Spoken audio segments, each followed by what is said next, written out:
The beauty of trees has captivated poets, philosophers, and individuals for centuries. Trees are an important part of our environment. They clean the air and water, provide shelter, and some are a food source for people and wildlife. Just as people are different from one another, each tree species has different features. In each of our video programs, we will explore trees and the features that make them unique.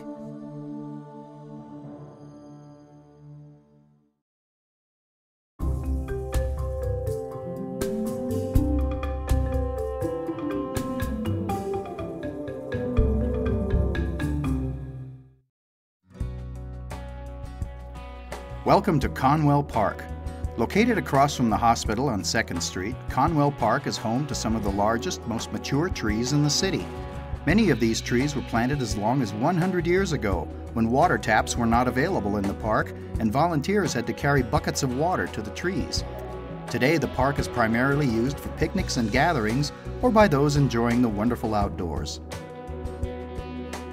As we begin our tour, walking up the stairs at the north end of the park on East 1st Street, we see a large shade tree, which is a green ash. You may have seen this species before, as green ash is a common species found in Casper, and several are planted in the park. As you look at this tree, notice the distinctive bark. While young ash trees have smooth bark, older ash trees have thick, rough bark that looks like it contains a diamond pattern. The leaves of the green ash are compound, meaning that several leaflets share a single stem.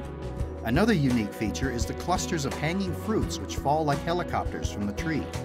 With our common high winds, these seeds can travel long distances and often come up as volunteer trees.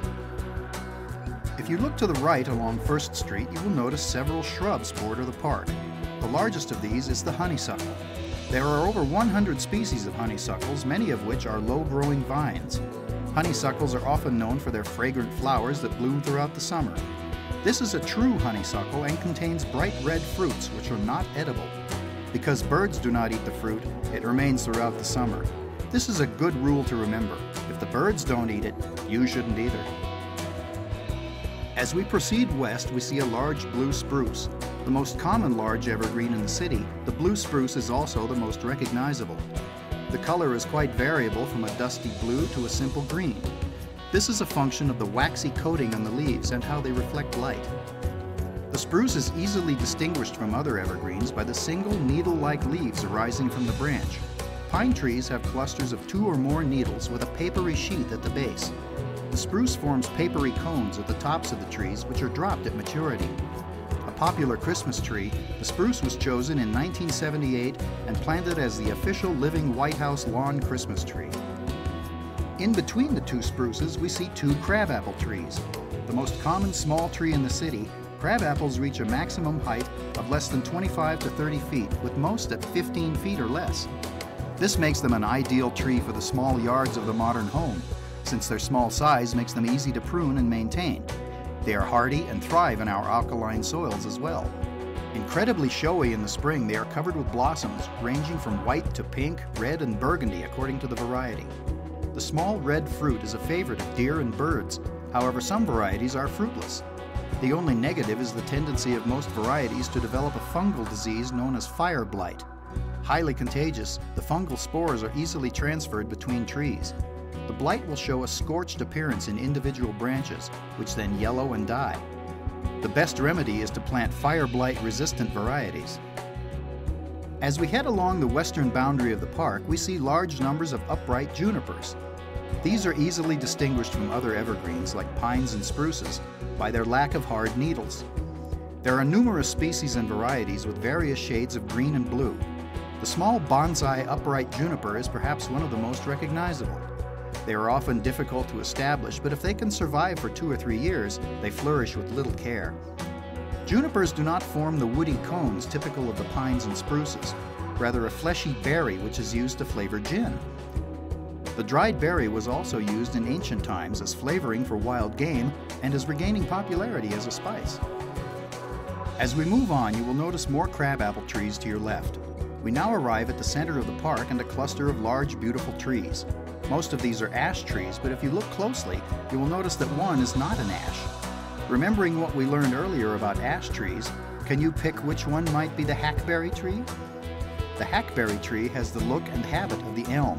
Both have serrated oval leaves, but the leaf tips of hackberries point toward the ground. However, even more distinct are the galls that form on the leaves. These are a result of a small wasp that deposits an egg on a leaf and a chemical that causes the tissues to grow and form the gall. When the egg hatches, the larvae will feed on the soft, juicy tissue. Although this sounds serious, it is primarily an aesthetic concern and does little damage to the tree. Hackberries will always have these galls on the leaves. An excellent shade tree, the hackberry is hardy with relatively few pests and little maintenance is required. But the tree is also very slow growing, which is perhaps why it is not commonly planted in Casper. As we approach the gazebo, there are a number of mature honey locust trees nearby.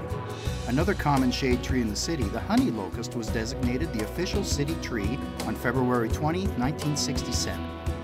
It is not accident that it is common, as it grows anywhere in the city, offers light shade, and most importantly has minimal leaf litter. As we look at the leaves, you will notice the distinct compound leaves with tiny leaflets. When these leaflets are shed, they are so small that the wind often easily blows them away. There are several varieties, each displaying a distinctive growth habit and requiring little if any pruning to achieve their form. The fruit of the honey locust is a flat pod that matures between September and October. The pulp inside the pod is edible and is enjoyed by grazing animals that help disperse the seed. Some varieties of honey locusts also have large protective thorns. If you look toward the southwest corner of the park, you will see more mature upright junipers reaching a height of perhaps 20 feet. As we proceed east along 2nd Street to Conwell Street, we see some huge American elms. The American elm has serrated oval-shaped leaves which come to a point. The trees have arching limbs which form a vase or umbrella shape. The wood is very hard and was used for making furniture and other items. Early settlers would steam the wood so it could be bent to make barrels and wheel hoops. These trees were planted in the 19th century and were once the most common shade tree from the Midwest to the Rockies. They lined most of the streets in these areas. However, the now infamous Dutch elm disease has largely wiped out this tree, with only a handful of trees located in Highland Cemetery, as well as isolated pockets along the older streets and parks in Casper. If you look closely at these large elms, you will see among them a relatively rare mature bur oak. This oak is hardy in Casper and does well in our alkaline soil.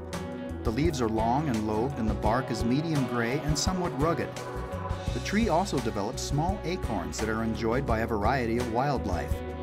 Due to the very slow growth rate and limited use, you will rarely see a bur oak tree of this size. As we proceed north along Conwell Street, we see selections of many of the same kinds of trees already identified. We are approaching a large tree that has the general look and habit of the honey locust, but under close observation you will note that although the leaves are similar, the leaflets are larger and more leathery. This tree is the black locust. In the spring, the tree develops long clusters of white to yellow flowers that give way to smooth, thin seed pods. The seed pods of the black locust, unlike those of the honey locust, are toxic. The wood of this tree is extremely hard, resistant to rot, and long-lasting, making it prized for fence posts and small watercraft. As a young man, Abraham Lincoln spent much of his time splitting rails from black locust logs. The honey locust, black locust, and purple-robed locust are all planted extensively throughout Casper. All are relatives of the African acacia tree. If you have seen a picture of the Serengeti, it most likely pictured these trees. Interestingly enough, the name acacia comes from the Greek word akis, meaning thorn. While not all varieties have thorns, it is an easy way to identify a locust tree.